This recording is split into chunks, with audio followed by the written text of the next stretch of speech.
You are now listening to Carlie's Couch. I'm Carlie. And I'm Lex. In this podcast, we discuss a wide array of topics about life and how to live your best life. Whatever that looks like for you. Hope y'all enjoy. This week on Carlie's Couch, we're discussing our thoughts around the phrase, those who don't ask for anything deserve everything. Hello, everybody. Happy Monday. Ooh. Hope everybody's doing well. I'm doing great because this is my birthday week. Happy birthday. That this episode's coming out. Happy birthday. I got to hit all of them. And not just a birthday week, but 40 years old. So my birthday is on February 5th, born 1985. So show up and yeah, send all the money. Send all the bread. Send everything. Everything is in my name, Alexia Clancy. Cash App, don't Venmo me, because somebody did that last year and it went into a pot. Abyss. Yeah, it went into the void. But everything else is open. Cash App, Zelle. Yeah. Look, Apple Pay, you got her number. Send that. Yeah. Okay, so we coming into a new decade. We closing out an old one. Any thoughts, lessons, things you're looking forward to? I mean, there's a zillion lessons. I think thoughts, though, what's interesting is that around this time, as I'm closer to my birthday, I do feel much more like accepting of, where I am and what's going on. Because I will say a few months ago, I was like, oof, it felt like I just had a crazy, so many things I need to get together or be thinking about or that I need to, just work on or whatever it might have been. And I don't know, I just feel kind of good lately. So we'll see. It's been exciting because I'm already telling everybody when I go places and they look at my ID, I'm like, yeah, I'm about to be 40. They think you lying. It's cool. I'm excited. And I've heard nothing but good things. And I get it because as we get older, it always still just feels like a little bit more fun, kind of. So all is good until you hurt that back or something. But if you practice in mobility, less likely chance of doing that. But I will say I saw a quote from Carl Jung or however you say his name. And it was about how life doesn't really start until after 40. That's the real start of life. So. And I can see how that might make sense because it really does take so long, or it can. For me, I would say even up to the last couple of years, very drastic changes in just mindset or, acceptances of perspective and ways to communicate or communicate your, how you feel, what you need, what you want, and kind of facing certain obstacles and things that make it hard. I think as you kind of understand those things, then it's like you're a whole different person experiencing life. And so everything can feel different or feel lighter or be more, aligned with who you are because hopefully you continue to get closer to that person. So I would say, yeah, it just feels, it's kind of cool feeling like you're a different person every so often, you have little eras of life. But sometimes honestly now I think back to stuff and I be trying to remember stories because there's so many things that you look back at and think about. Anytime I see older people, when I'm out and about, I just kind of think they've probably seen so many things or done so many things. And I'm I'll be sitting there and I'll be nobody's looking at me probably thinking I've done some of the things I've done. But you never know. And so just kind of continuing to be curious about life and trying to make sure I remember mine, child. Remember what happened. Try to close my eyes so I can remember the stories. But yeah, it's pretty cool. I'm excited. Yeah, I'm excited too. And it's so cool because I've had, you'll be the last of my friends that turned 40 within the last year. And it's just it's so cool. And I'm glad that we're in the era where we actually have more photos of a lot of the stuff that we did. Because I feel like the older ones don't. It's a picture here and there. Actually, I don't really. Oh, well, some people. So you can see oh, damn, I forgot that I was in Thailand at this time. Or, man, I was hanging with the Gypsy King. Yeah. Yeah, it's a lot of cool stuff. So y'all go wish Lexi happy birthday all week. Send her bread and blessings. Thanks, guys. All right. So this week we're getting into an episode where we're going to have kind of some discussion around a phrase or a quote that I've seen pretty often on social media. The quote is, "Those who don't ask for anything deserve everything." And I actually wanted to say that because I was looking at it and I was keeping it real. Is there a point where that kind of would have made sense to me first? And I think maybe, or there was a time now I feel and you probably do too, but now you look at it and you're just oh, that's somebody who's just not about effort or, doesn't want to try or everything's about them or they want control. You see all those things first. And I was trying to see anything positive in it. And I was thinking about this quote and wanted to talk about it because I saw it come back on social media as it often does. But I remember one of the guys I used to date told me that, like, oh, you never asked for anything, so you deserve everything. And I thought it was a compliment. Meanwhile, you wasn't getting I thought nothing. it was a compliment back then. And I wasn't getting what I wanted and didn't even know how to ask for things. And this was years ago, like, thank God. But I was like, oh, no, we're not gonna keep celebrating spaces where you can't ask for what you want and or need. It's funny because it's like, dang, the more you talk to guys, you be like, it really don't matter how old you are. Sometimes it's just like the mindset is just so weird that you think relationships are about taking from you. But it's very easy as women, right? To hear that and think of it as being pleasing. We talked about being like cool girl, or you just want to be easy. And I don't know if that's all the way 100% a terrible thing. And if you're not being taken care of, it's like it just continues like a lot of norms around patriarchy and all that. So that's what we're kind of going to get into is like, here's just a few like starter thoughts around this phrase of things that pop up. And the first one's like just the psychology behind the phrase. Because when you think about it, like where would you say that's coming from? Like what type of place is it coming from if you're saying you deserve everything because you don't ask for anything? From a place of power, seemingly, or seeming power in a sense, because you feel like you can provide the things, or I'm doing a thing, leading or whatever. Leading or whatever. Maybe I'm like, maybe it's also pride because you think like the person who's saying this thinks that they have all this stuff to take. And so like they, And big ego, maybe.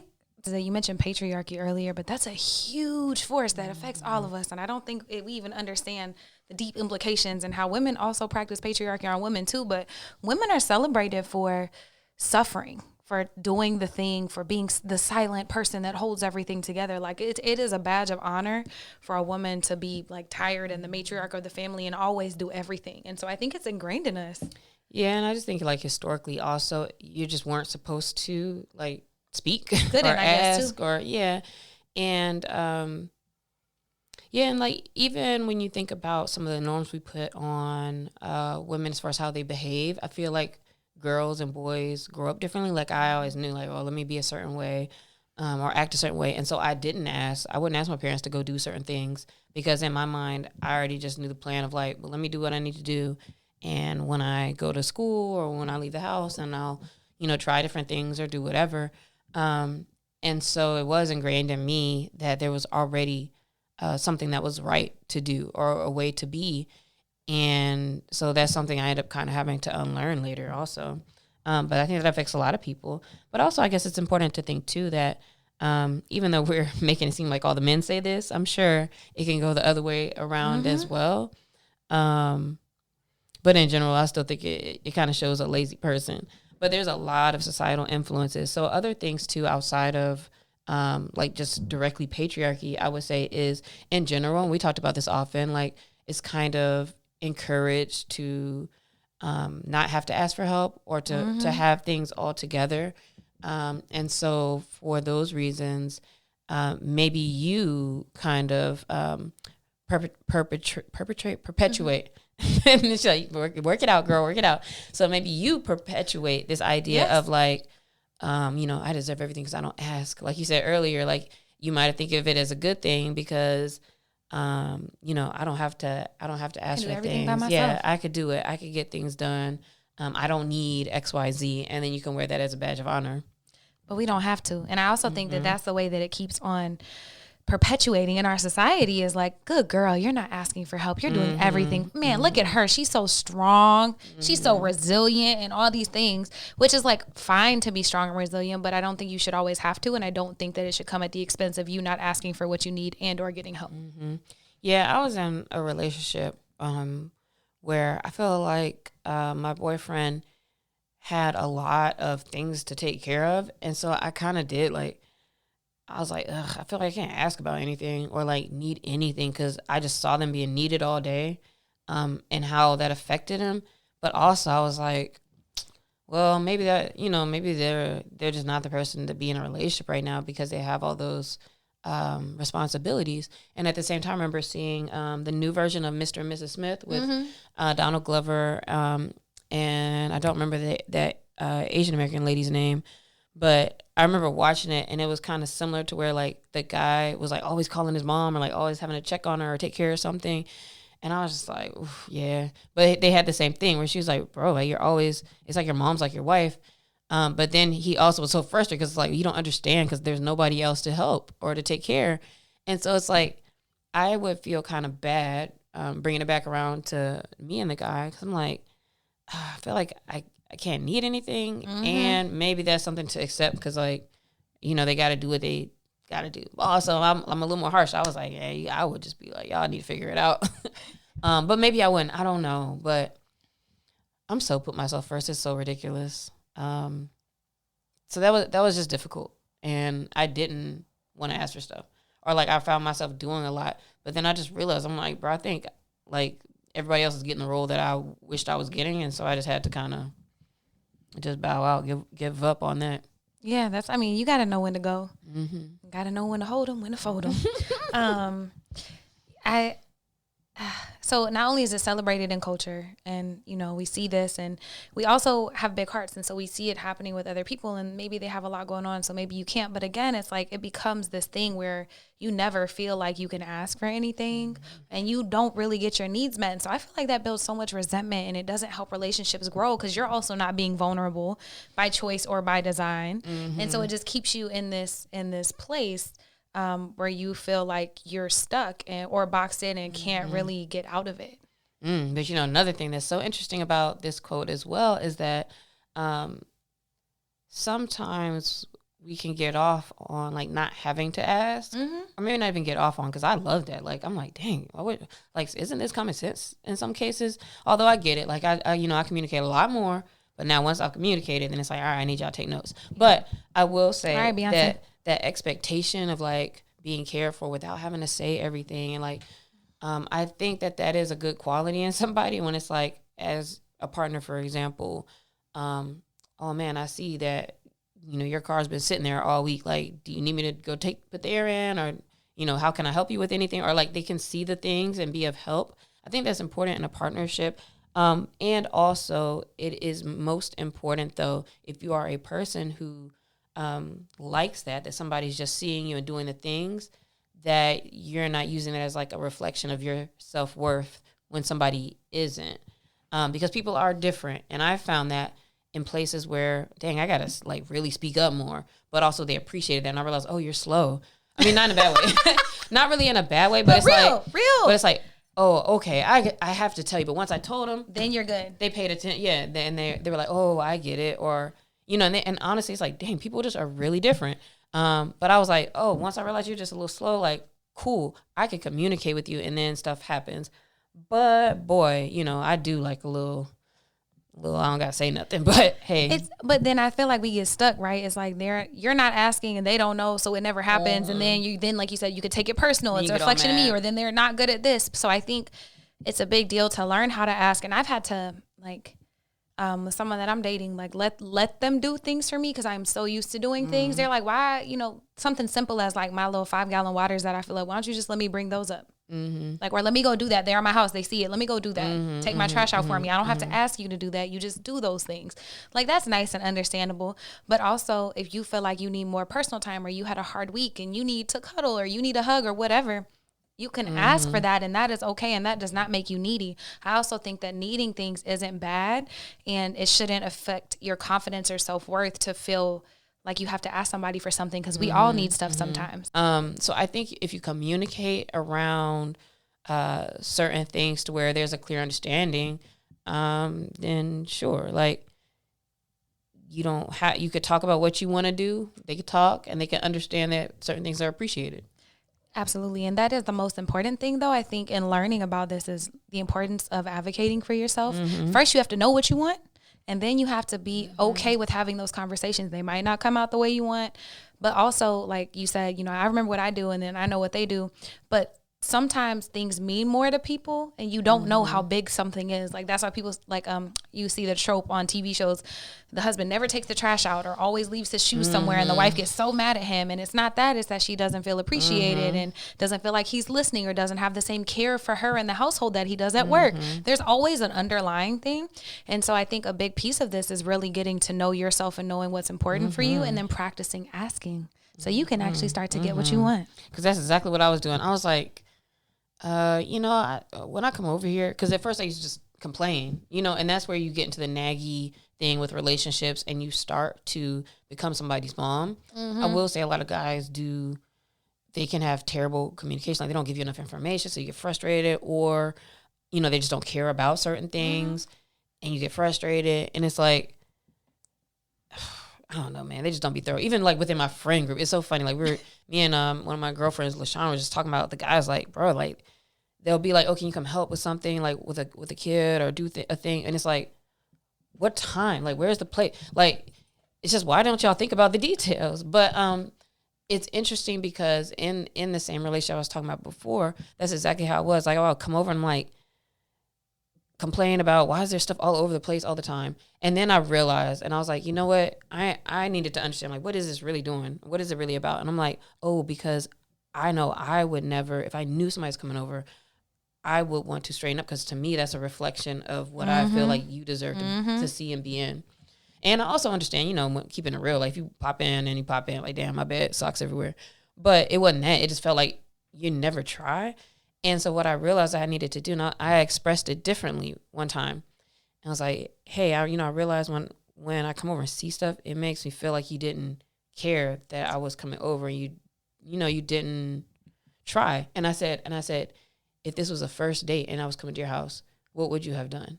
It wouldn't have looked like this. So you do care about that. But to me now, it makes me feel like, oh, you don't care about how I felt about it because it's gotten too familiar. And they immediately was like, oh, I understand that. Boy, that don't be candles lit, cleaned up every time. And I noticed too the difference of sometimes if it was like, not really planned or something, it's like, hey, I do have some stuff on the ground. I was doing laundry. And I'm like, yeah, that's cool. Because the thing is, it's not like a every single time. And so to express that, I've never seen their house really dirty since then. In fact, it's been like leveled up crazily, actually. So I realized, like, I really appreciate that I could speak up. And if I needed something, like, imagine how many more, like, weeks or months or whatever of resentment of just feeling like somebody's just not doing enough. So it's important to voice what you need. But I think one of the most important things about that you mentioned was knowing what you need. And I think for anybody who would prescribe to, like, this type of a quote, that those who don't ask for anything deserve everything, I feel like they probably don't know what they want or cannot or do not accept that a thing is what they actually want. Because sometimes we feel bad for wanting things. Yes. And that could be a self-love, a self-worth issue. It could be feeling guilty or shame. Like, there's so many reasons why we don't ask. And I don't want to demonize not asking, because I was that person for a long time. It's hard. It is hard. But I think another important thing that you said, I just want to close out with, is like, whenever you do start to advocate for yourself, practice different ways. Nagging is not necessarily the best way. Sometimes it might be necessary, but not all the time. How can you communicate your feelings about a thing and why you need something so that the person can understand the outcome? Not, can you clean up? It's, I don't feel seen or appreciated whenever I come over because it looks crazy. And so that's different. Like, oh, you want to make your person feel seen and appreciated so you can do those things versus them just griping about something. So how can you ask for it, and also being okay if they can't meet that and knowing when to bow out. Bye, guys. Psych. And now that everybody has gone. So another real piece of tea for the women. Men, log out. Another piece of tea for the women. Get you a man from Detroit.